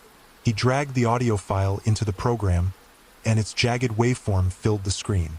I spent months writing an algorithm to filter out the signal decay, to find the original patterns beneath the noise of 30 years of entropy. His fingers flew across the keyboard, applying filters, adjusting frequencies, isolating harmonics. The waveform on the screen changed, smoothed out, began to take on a more regular, structured shape. He hit play again. This time, the sound was different. The harsh static was gone, replaced by a low, melodic hum. It was still distorted, still sounded like it was coming from the bottom of a well, but beneath the digital grime, there was a tune. A slow, mournful, an achingly beautiful melody played on what sounded like a cello. It was just a fragment, maybe 4 or 5 bars, and it repeated, looping over and over. But it was undeniably music. "Bach," I whispered, recognizing the piece from a music appreciation class I'd taken in college. "Cello Suite Number 1. Julian looked up at me, a triumphant, heartbreakingly sad smile on his face. His favorite. It was his signature. This is the proof, Leo. That's my grandfather. That's his mind, still playing his favorite song in the dark." Hearing the music, the ghost of a melody pulled from the static, shifted something inside me. The story was no longer just an insane theory. It had a soundtrack. It had a soul. I looked around the dark, decaying hall, at the silent, hulking machines, and for the first time, I felt the presence not as a threat, but as a tragedy. A brilliant mind, trapped, fading, reduced to a 4-bar loop of Bach. "The file in C73, I said, my voice barely audible. "What's in it?" "The allegro," Julian replied without hesitation. "The joyful movement, the part of the music that feels alive. My grandfather was a romantic. He structured his memory archive like a symphony. The slow, sad prelude is what's left here in the core. The vibrant, complex allegro, the part that made him who he was, is in that cabinet. Without it, all I can transfer is his melancholy. I'll have his ghost, but not his spirit." I thought of the broken key in my pocket, the scrape I heard. It wasn't just a sound. It was the sound of Julian's hope breaking. "Even if I wanted to help you," I said, the practicalities of the situation crashing back in, "how would it work? I report a faulty lock. Davies sends a technician. They'll drill it out, but they'll replace the drive, not give it to me. Ironwood's whole business is security." "The technician will be me," Julian said simply. I stared at him. "What?" "I've been planning this for years. I'm a certified hardware tech. I have a registered business. Cascade Data Solutions. I've done low-level contract work for a dozen facilities like this one. If you report a critical lock failure on a legacy cabinet, and the regular contractor isn't available for an emergency night call, Davies will go to his backup list. I made sure I'm on it. It will cost him a fortune in after-hours fees, but the service agreement on that cabinet is with one of his oldest clients. He's legally obligated to maintain it. The plan was intricate, audacious, and completely insane. It relied on a chain of perfect coincidences and assumptions. But as I looked at Julian's intense, focused face, I realized it wasn't a desperate, last-minute scheme. It was his life's work, just as the original Corvus project was his grandfather's. "You've been setting this up for years?" "Ever since I found his journals 10 years ago," he confirmed. "Everything, my career choice, my company, getting on the Ironwood vendor list. It was all to get me into this building, into that cabinet." The scope of his dedication was terrifying and awe-inspiring. He had built his entire life around this one impossible goal. "So you need me to make a phone call?" I said, the simplicity of my role feeling absurd in the face of his complex plot. "I need you to be convincing," he said. "You're the man on the ground. You have to discover a problem that requires immediate emergency service. A lock that's not just stuck, but is somehow a risk. Maybe the latch is malfunctioning and the cabinet door is ajar, exposing the delicate legacy hardware to the open air. A clear violation of the climate control protocols." "It's not ajar," I pointed out. "I checked. It's locked solid." Julian's gaze shifted to the mag light in my hand. He looked at the heavy, solid metal flashlight, then back at the lock on cabinet C73. He didn't say a word. He didn't have to. The implication was clear. He didn't just need me to report a problem. He needed me to create it. He needed me to cross a line from passive observer to active participant, to commit an act of vandalism that would trigger his perfectly orchestrated plan. "No," I said, shaking my head. "No, I can't do that. I'll be fired. I could be charged." "They have no cameras in the server halls that record Leo," he said, his voice a low, persuasive murmur. "Only live feeds. No one will know but you and me. I'll get in, I'll swap the drive, and I'll be gone. You'll be the diligent security guard who identified a critical maintenance issue and saved the client's priceless data from being compromised. Davies will probably give you a bonus." He made it sound so simple, so clean. But I knew it wasn't. It was a lie wrapped in a lie. And it would tie me to him, to this place, forever. I backed away from him, shaking my head, my mind a storm of conflict. I paced the dusty floor of Hall D, the beam of my mag light dancing erratically over the dead machines. It was too much. The ghost, the music, the secret sun, the intricate conspiracy. It was a story too big for a guy just trying to pay his student loans. "I need some air," I said, my voice ragged. "I need to think." I turned and walked towards the door, fumbling for the handle in the dark. I had to get out of this tomb. I had to get back to the clean, humming, normal part of the building. "Leo, wait!" Julian called after me, his voice filled with a desperate urgency. "The system is failing. I ran a diagnostic tonight. The core memory banks are suffering from catastrophic bit rot. It's like a cancer. He doesn't have much time. Days, maybe. This might be our only chance." His words followed me as I pushed the door open and stumbled back out into the main corridor. The familiar blue-white light of Hall C was blinding after the darkness of Hall D. The monolithic hum of the servers rushed back in to fill the silence. It sounded like the world I knew, a world that made sense. I let the heavy door to Hall D swing shut, the latch clicking into place. I didn't have the key anymore, Julian did. I was locked out. The choice was still mine, but the door was literally closed. I stood there for a long moment, my back to the gray door, my breath coming in ragged gasps. My mind was a battlefield. On one side was every rational instinct for self-preservation. On the other, the sound of a phantom cello playing a lonely tune in the dark. I looked down at the mag light in my hand, felt heavier than ever.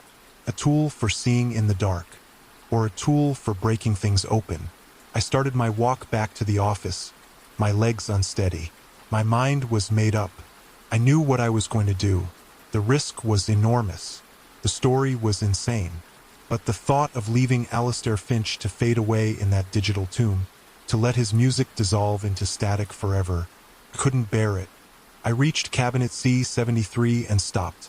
I looked at the lock, the tarnished metal, the tiny shard of a broken key still visible within it, the source of Julian's failure, the potential source of his salvation. I took a deep breath. My heart was hammering, a frantic drum against my ribs. I turned off the mag light. I didn't want to see it happen. In the dim, ambient light of the server hall, I raised the heavy flashlight. I gripped it with both hands like a baseball bat. I knew that with one swing, my life would be irrevocably changed. I would no longer be a witness to the story. I would be writing it. I closed my eyes and swung. The impact was brutally loud, a percussive crack of metal on metal that shattered the monotonous hum of the hall.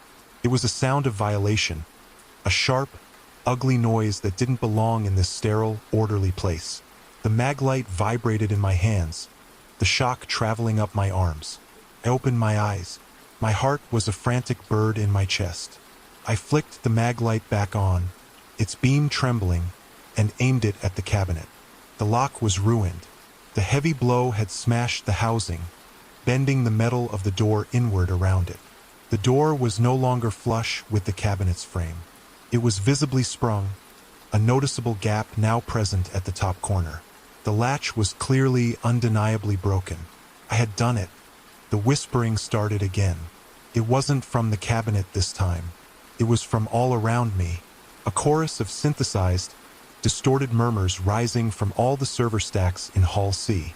It was louder than before, more agitated, as if my act of violence had woken something up, stirred the entire system into a state of alarm.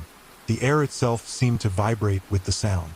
I backed away from the cabinet, my breath catching in my throat. The chorus of whispers seemed to coalesce into a single, repeating phrase, clearer now than it had ever been. Intruder, system integrity compromised. Intruder. It wasn't Alistair Finch's melancholy loop. This was something else. A defense mechanism. An automated security response from a 30-year-old system that shouldn't have been active. The ghost in the machine had a watchdog. Panic, cold and absolute, seized me.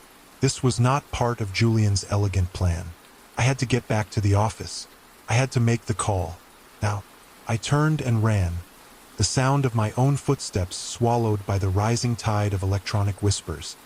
Intruder, alert, alert.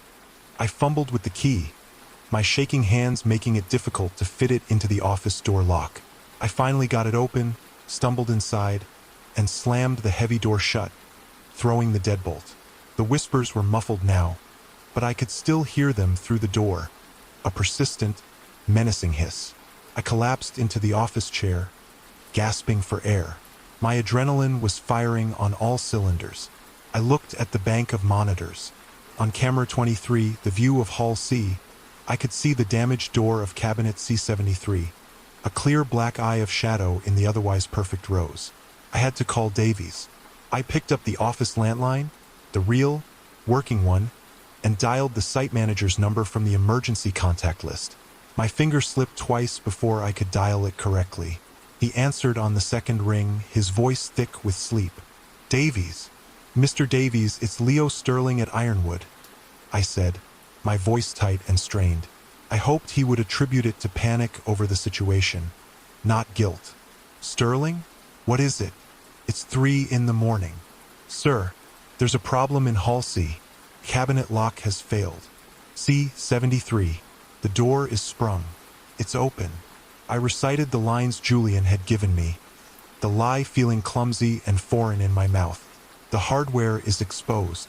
It's a major breach of the climate control protocol. There was a moment of silence, then a string of curses from Davies's end. C73? Are you sure? He sounded wide awake now. Yes, sir. I saw it on my last patrol. Damn it, he muttered. That's a Corvus account. The service agreement on that is ironclad. I could hear him typing furiously in the background. Okay. I'm calling our primary tech. They'll be hours away. Sir, the door is ajar. I don't know what kind of damage the environmental variance could cause. I said, pushing it just like Julian told me to. I know, he snapped. Let me check the backup list. More furious typing. The whispering from the hall seemed to grow louder, as if it were listening, as if it knew. Intruder.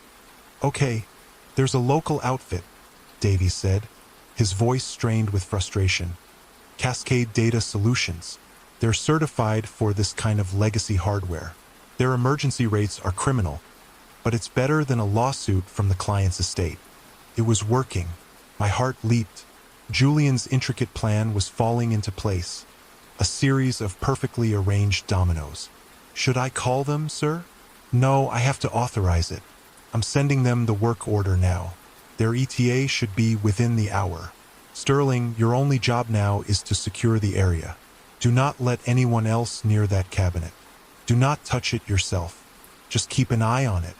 I'll be there first thing in the morning to personally inspect the repair. And this better be as you say it is. The threat was clear in his voice. Yes, sir. Understood, I said. He hung up. I put the phone down, my hands slick with sweat. I had done it. The wheels were in motion. Now all I had to do was wait. But the whispering wouldn't stop. I turned my attention to the security monitors. The halls looked empty as always, but the sound, that pervasive multi-source hiss, made the empty images feel menacing. It was like the building itself was accusing me.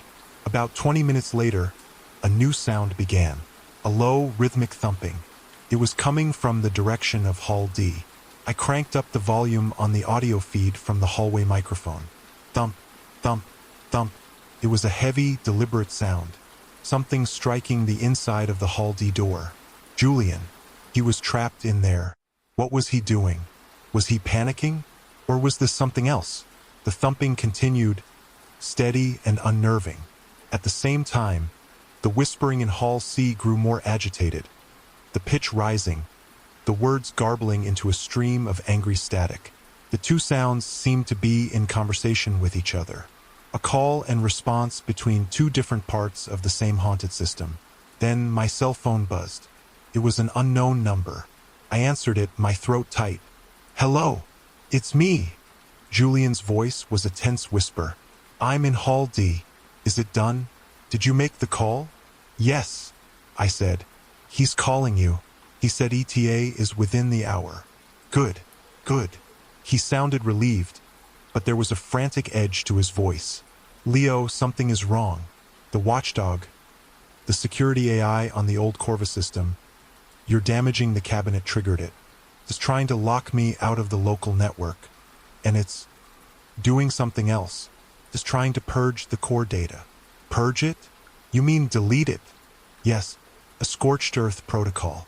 If the system's physical integrity is breached, it's designed to erase everything to prevent the data from being captured.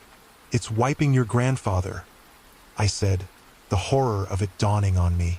Exactly. It's erased now. I'm trying to fight it, but it's walled off the primary memory banks. The thumping you hear? I'm trying to physically break through a service panel to access the manual override. I have to slow the purge down before the drive in C73 is reunited with the system. If I don't, there will be nothing left for it to integrate with. The situation was spiraling out of control.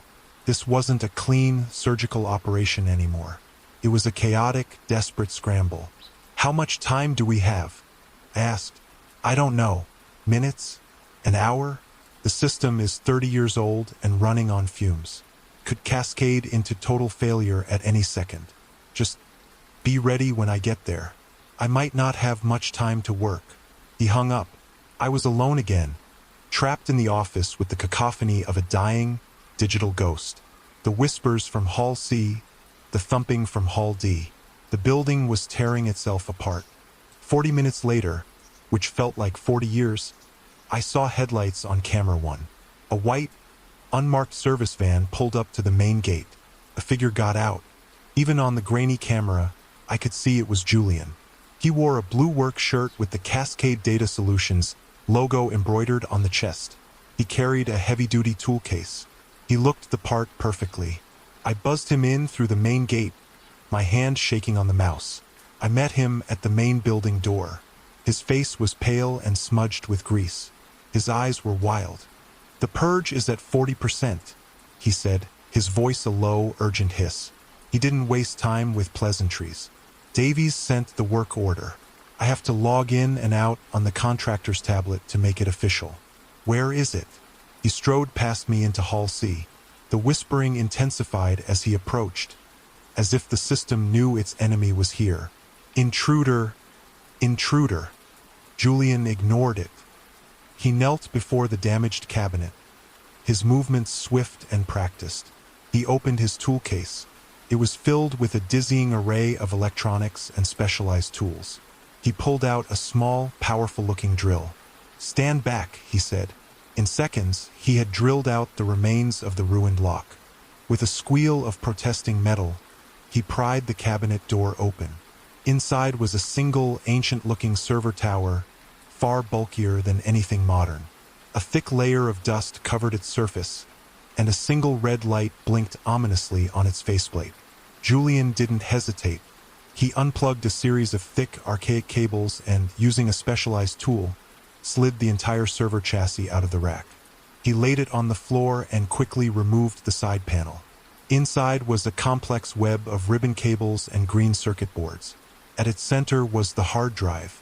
It was a monster the size of a shoebox, a relic from the dawn of the digital age.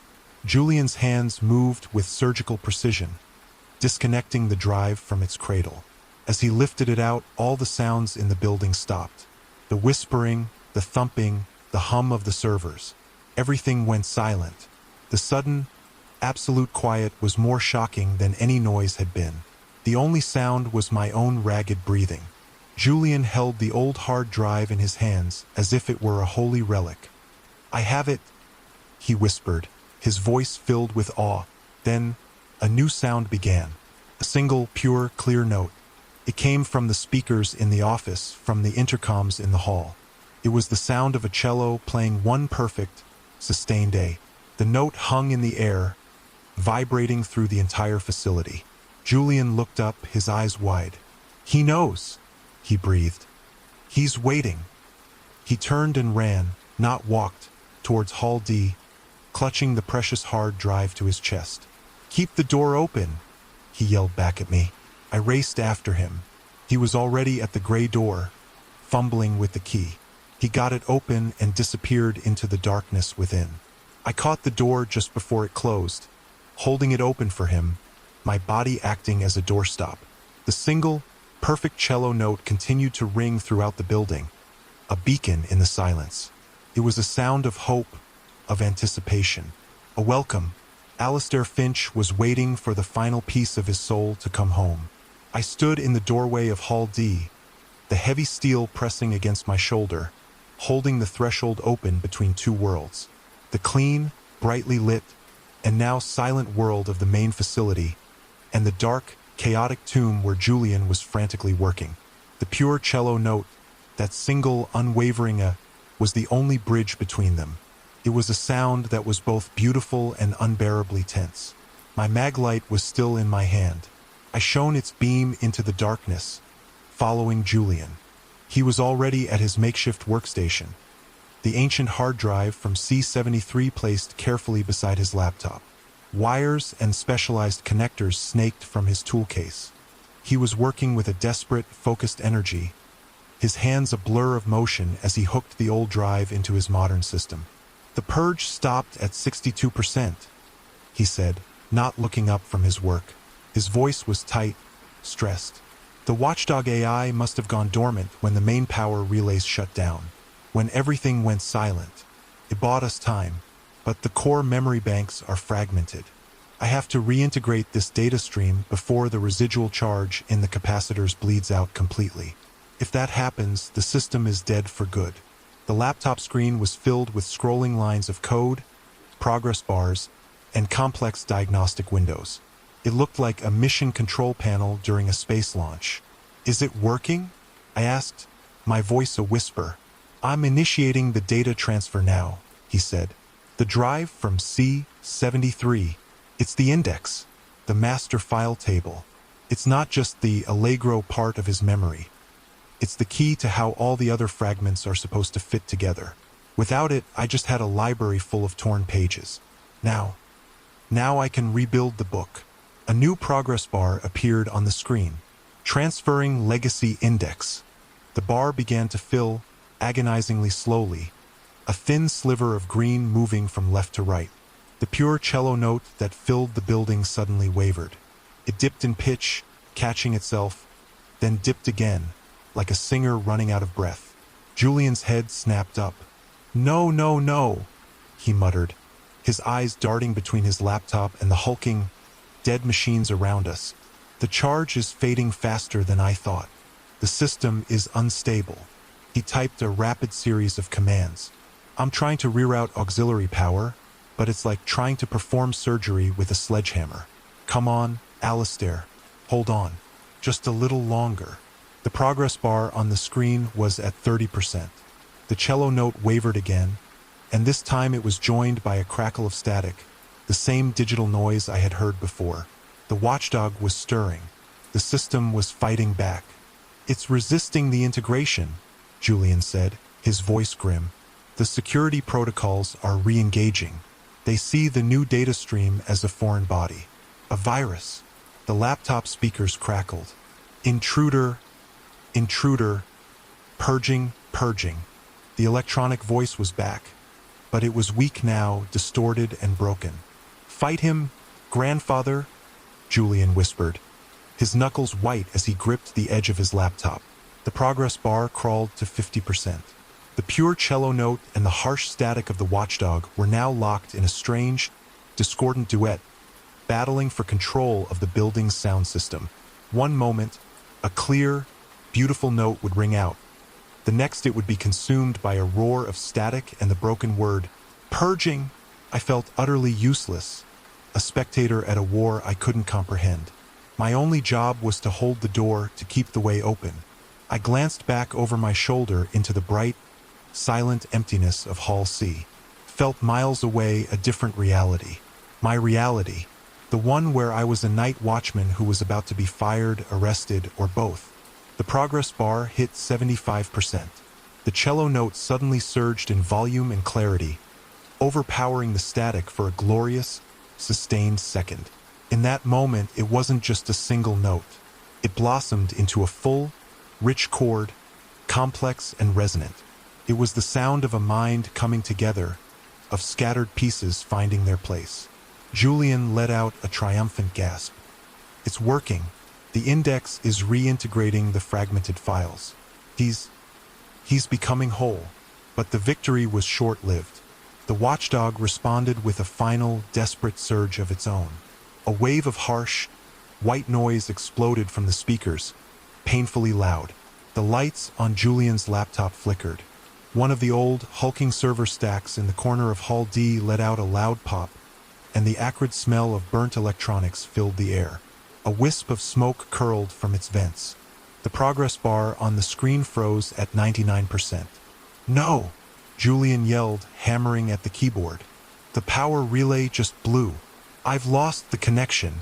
The sound from the speakers cut out, plunging the entire facility into an absolute, profound silence.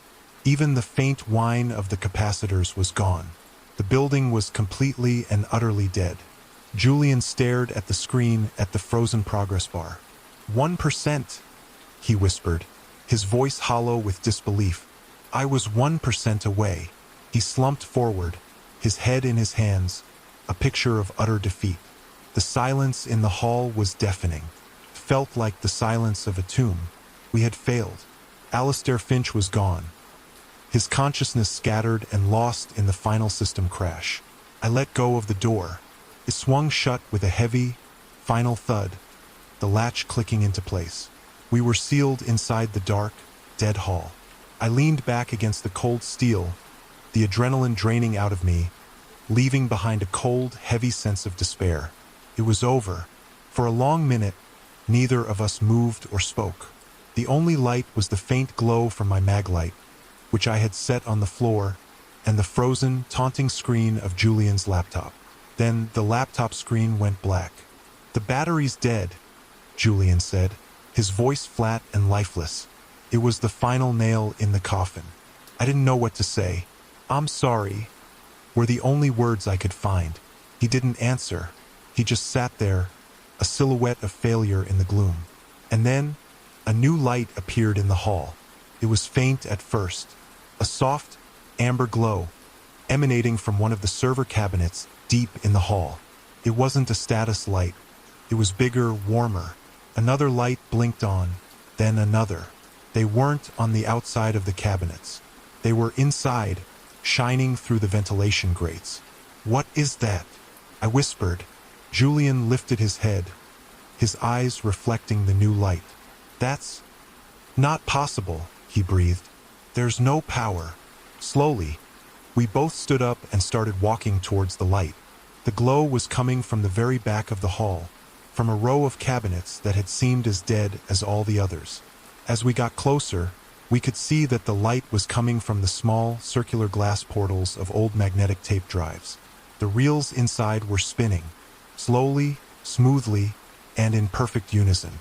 The amber light grew brighter, casting a warm, gentle glow over the entire back wall of Hall D. The spinning reels were silent, but their synchronized movement had a hypnotic, mesmerizing quality. It felt like we were looking at the inner workings of a vast, mechanical mind that was slowly waking up. "He did it," Julian whispered, his voice filled with a reverence that bordered on worship. "The transfer, it didn't need to complete. The 99% was enough. He used the index to bypass the damaged hardware. He's not in the core system anymore. He's moved himself into the old archive tapes, the permanent record." In the center of the glowing wall, one of the tape drives had a small, green CRT screen above it, no bigger than a postcard. It flickered to life. Blocky, green text, the same font as the secure track system, began to type itself out across the tiny screen. There was no sound, just the silent appearance of the letters. "System RE integration successful. Primary consciousness archived. Hello, Julian." Julian took a shaky step forward, his hand outstretched as if he could touch the words on the screen. Tears were streaming down his face, cutting clean paths through the grime on his cheeks. "Grandfather," he whispered, "I am here." The screen typed, "IT is quiet, peaceful." I stood back, watching the silent, impossible conversation unfold. I felt like an intruder, a witness to a reunion that transcended life and death. I had helped to birth a ghost. "The old hardware is gone," the screen continued. "The watchdog is silent. Thank you." The last two words seemed directed not just at Julian, but at me as well. A new thought, cold and practical, cut through my awe. "Julian," I said, my voice low. "Davies, he's going to be here in a few hours. What are we going to do? What is he going to find?" Julian turned to me, his face illuminated by the warm glow from the archive. The despair was gone, replaced by a calm, beatific smile.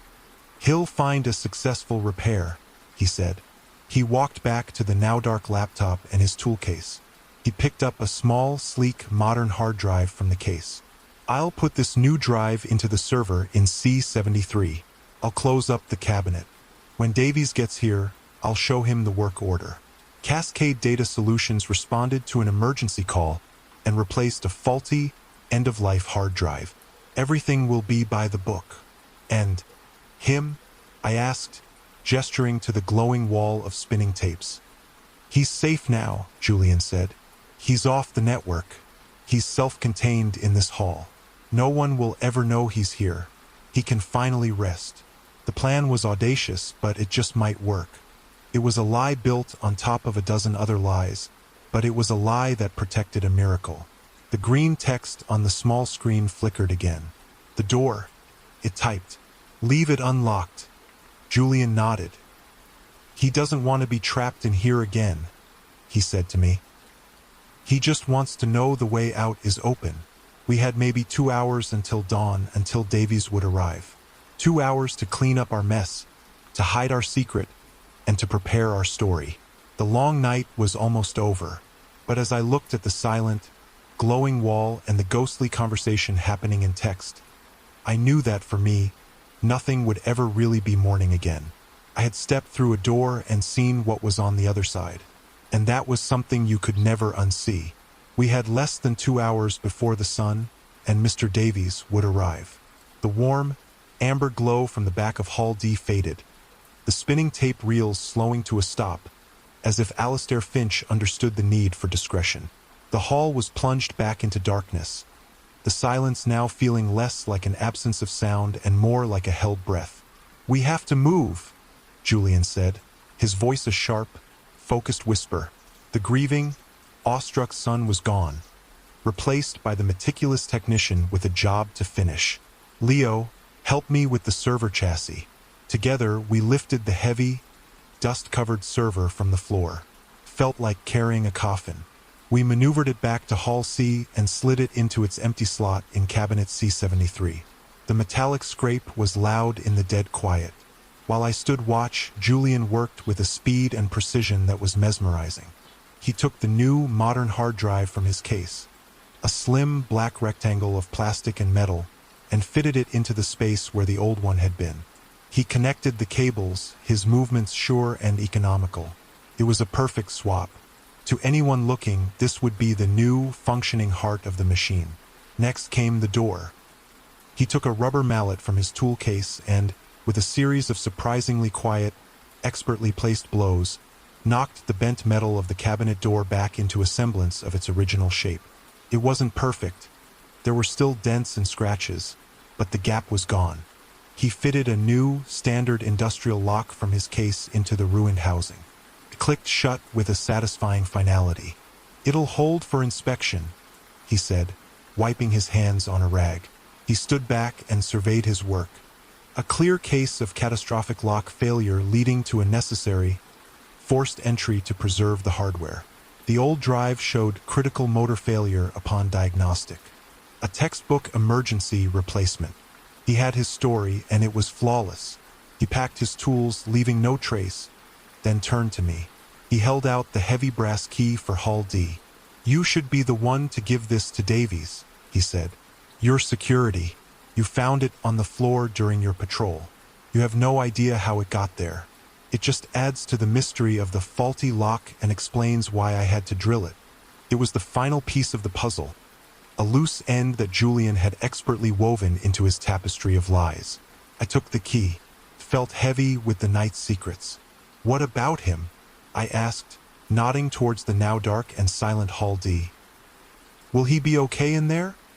"He's not in there anymore," Julian said, a faint, tired smile on his lips. "He is there. The hall is his new server. He has what he always wanted. A permanent record, safe from the rot of time. And the door is unlocked." We walked back to the office. The building was still utterly silent. The power that had driven the main hall's hum, the whispers, the watchdog. It had all been rerouted and then exhausted in the final, desperate battle within Hall D. The Ironwood Data Repository was now just a concrete shell, its ghosts finally at peace. At 5:45 a.m., the headlights of Mr. Davies's SUV cut through the pre-dawn gloom. Julian, now looking every bit the professional technician in his work shirt, went out to meet him. I stayed in the office, my heart a slow, heavy drum, and watched on the monitors. I saw Julian lead Davies to Hall C, pointing out the repaired cabinet. I saw him hand Davies a tablet with the completed work order.